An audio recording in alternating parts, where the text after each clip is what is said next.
So I had the sense that left-wing violence was going to be a recurring theme when I came up with this. Well, it was originally going to be one video, but it's become a series of videos. I think it's probably not that great of an idea to have a really long video, and not to mention the fact that it takes me a while to work out all the kinks to it and whatnot. I don't have the best speaking voice, so I have to edit out pauses and things that I repeat and things like that when I'm trying to work out how I want to phrase something, or if I mumble over a word or whatever. I'm not going to do my visual as much of a presentation as I did for the Brexit videos, because there were a lot of people that I wanted to familiarize the audience with if they weren't already familiar. Hopefully it's not too boring to look at the same screen from frame to frame, since I do have to edit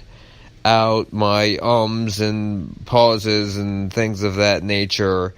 It's pretty much impossible to do a smooth video, and I don't really want to show my face anyway. There's so many good YouTubers that can just put a camera on and start talking and it comes out great. Not to minimize the fact that they do preparation beforehand, but they can do a well thought out video, but they can also do kind of a rant video, and they can do a continuous take, like, someone that's really good at that is Stefan Molyneux. I came up with all this before the Milo protest, came up with it before apparently there was a Gavin McInnes protest at New York University. I had a few different topics from about the middle of December to the inauguration, which is now a couple of weeks ago. I didn't even cover the Muslim-related protest over the 7 dangerous countries that were determined by law that Obama signed. There have been enough clarification videos by credible people. It wasn't a Muslim ban. It was a relatively narrow scope where visas and green cards that were existing were reviewed. I'm not going to talk about the underlying issues in any further detail, but that led to some protests as well. So, I think this is going to be a big issue that's going to continue, at least until somebody decides to crack down on it, and that doesn't seem like it's happening. It seems like there's what's called stand-down orders in law enforcement, especially in the more liberal communities, that basically don't want to take a stand against this kind of thing. And obviously, as you might guess, the mayor of Berkeley is more of an Antifa fan than he is a Milo fan. Shouldn't surprise anybody. And then the Lieutenant Governor of California, Gavin Newsom, also weighed in on the Milo protest. What I find interesting about him is he's a big anti-gun rights person. So basically, if you don't agree with what Gavin Newsom believes in, you shouldn't have the right of self-defense. You shouldn't have the right to bear arms. You should be at the mercy of a mob unless the police want to intervene on your behalf, which they don't want to do in places like Berkeley. So basically, people like Gavin Newsom believe you don't have a right to speak. If you're in a city where the political leadership does not see things the way you do, and they have some oversight of the police force where they can have them stand down. That's the kind of dystopian hellscape people like Gavin Newsom want to have. And supposedly he has, national ambitions to political power. So that's something to watch out for. But what I made this video about was what happened with Richard Spencer, who got punched in the face when he was giving an interview. I don't really believe in creating ethno-states, at least not in North America, but sure, somebody will call me a cuck for that. It's funny, everybody has their own little word that they call people that don't agree with them on everything. So the hardcore alt-right types, they'll call me a cuck. I still consider myself basically a libertarian. If I talk about enforcing a border, someone will call me a statist if they're a libertarian. Anyway, I'm just trying to give some background. That first, I made the point that everybody has their name. They want, obviously right and left. You'll call you left wing or right wing as some kind of pejorative, but most of the protester people that justify violence are left-wing, and a lot of them will embrace the anarchist part. Obviously, you don't believe in law and order if you believe in breaking windows and setting cars on fire and sucker punching people as a legitimate form of protest. But anyway, I've heard a couple of justifications for assaulting at least Richard Spencer, that, that's what you deserve for advocating removal of people from their homes or whatever. And I'm not even sure if Richard Spencer advocates for that, or if he just advocates for the creation of ethno-state with locking in property norms. And obviously, it's permissible for the government to take your house because it wants to build another building, or wants to even use your house for some other purpose.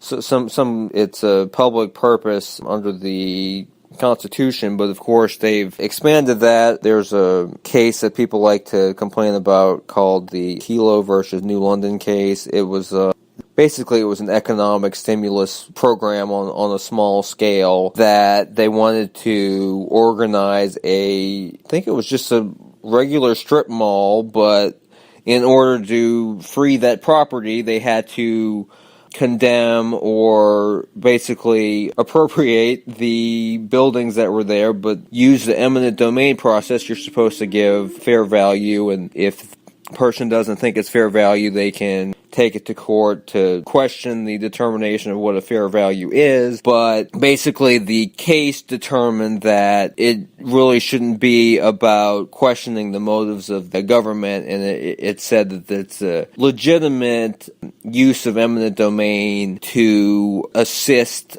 private entities when the supposed public purpose is simply to improve the economics of that region. So even if he does want to make people move out of their homes, I'm pretty sure he want to do that in very limited circumstances and to give the person fair value. But a communist, on the other hand, if you have a home that's above a certain value, they wouldn't want you to keep that. And so under communism, even if everybody was given the same plot of land, the same starting resources, the more successful farmers that were, to the extent that there was trading of personal property allowed or whatever, those successful farmers that were able to gain more resources, however they did it, were able to gain more resources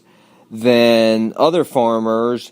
They, some of them were even executed for being too bourgeois, or, it was too much of it was too close to capitalism, that they were succeeding and they were garnering themselves more resources, however they were doing it. That was too capitalist, so you had to stomp that out. So, stands to reason that would require evicting very wealthy people from their mansions. I mean, even if you listen to what Bernie Sanders says, when he talks about the 1% and how much value they have compared to the other 99%, or the whatever the number is that makes a good soundbite, that the 10% control 60% of the wealth, and the 1% control 40% of the, however it breaks down. He doesn't mention the fact that he has 3 houses, and why doesn't he let the homeless family live in 2 of them, and why doesn't he let a homeless family live in half of one of them? Because I'm sure that he's not living in a shoebox. I'm sure they're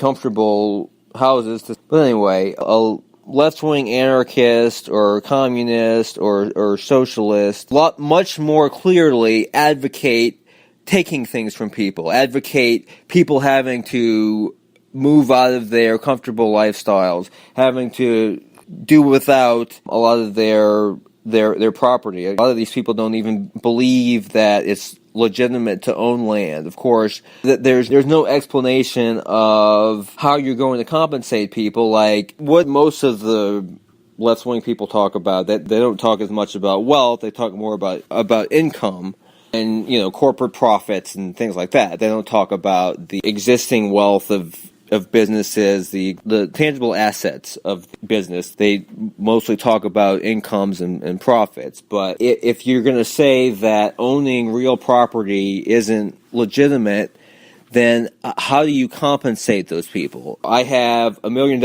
in the bank, and then I buy $1 million house, and then the next year someone decides, oh, well, we're not going to count real property as property anymore. Do I just forfeit that $1 million that I had in the bank, but my neighbor who made $1 million and decided not to buy a piece of property, he gets to keep his $1 million? How does that make any sense? If you're going to say, well, the expression of a philosophy that might or might not involve taking property from a person justifies punching someone in the face, then I should have the right to punch every communist or socialist or mutualist or whatever in the face. It's one or the other. Like, I don't know why I associate with this person, but I have a friend on Facebook who's ethnically Mexican and is a communist, and he said that the punching Richard Spencer in the face was justified because Richard Spencer argues for taking people out of their homes.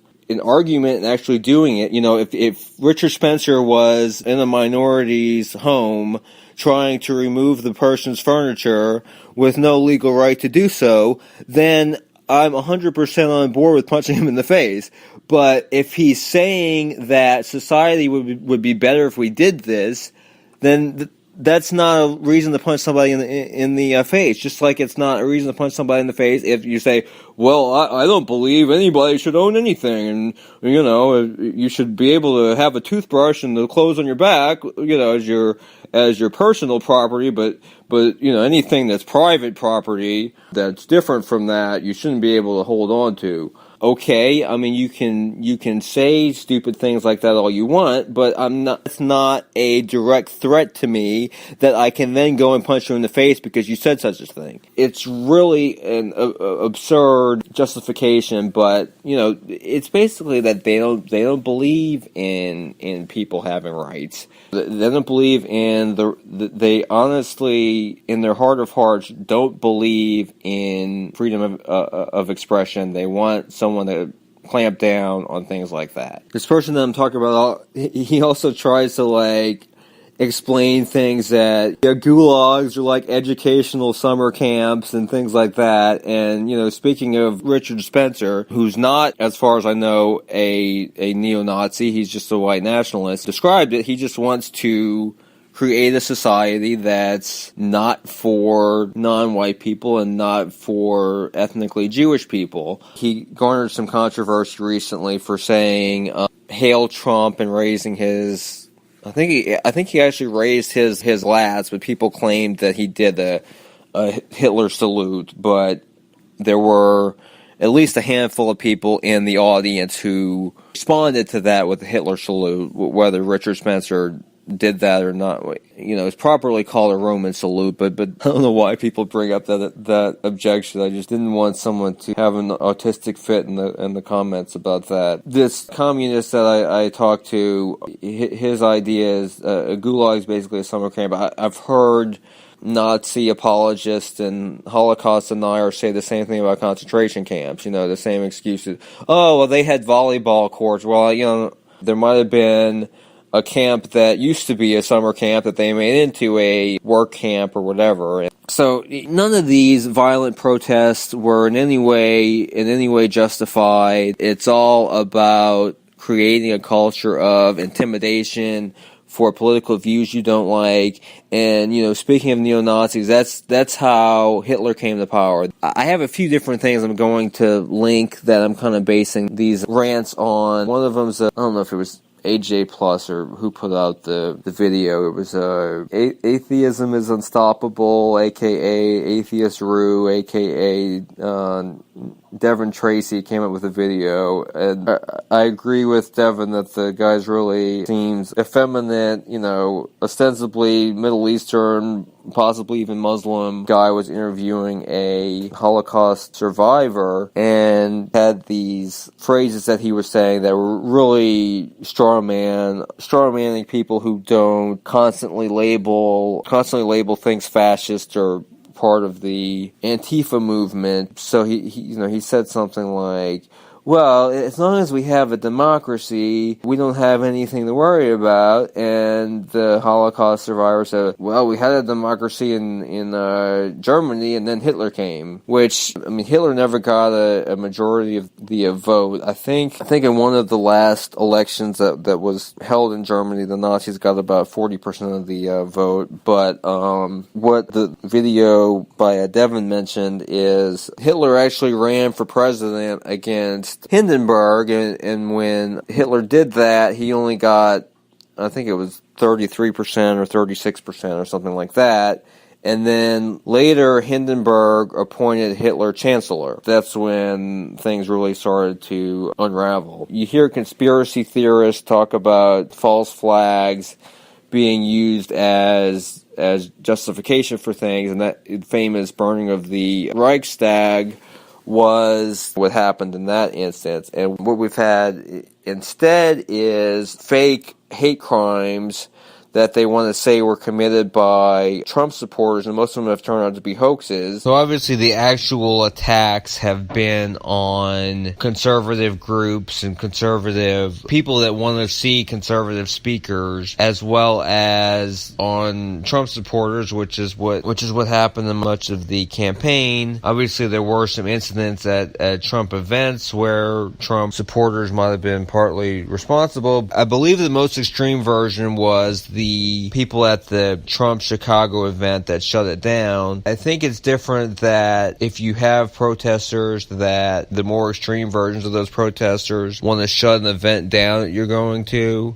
and you're defending that event, even though I would admit some of them did it poorly. I think that's a lot different to be defending your own event versus trying to find an event of someone you disagree with to shut them down. I think that's a completely different thing. Again, I'm against some of the pushing and shoving and punching and so forth that the Trump people did, but as we know from the Project Veritas tapes, that was the whole point of a lot of these things, was to cause violent problems to make Trump look bad. And what we've seen in Berkeley, as I mentioned at the beginning, there was another instance of a successful shutting down of an event, and then I'm going to talk about some other things in subsequent videos. I've covered the Richard Spencer thing pretty thoroughly, and I've touched on some of the issues with what anti-fascist movement being fascist is, and what trying to label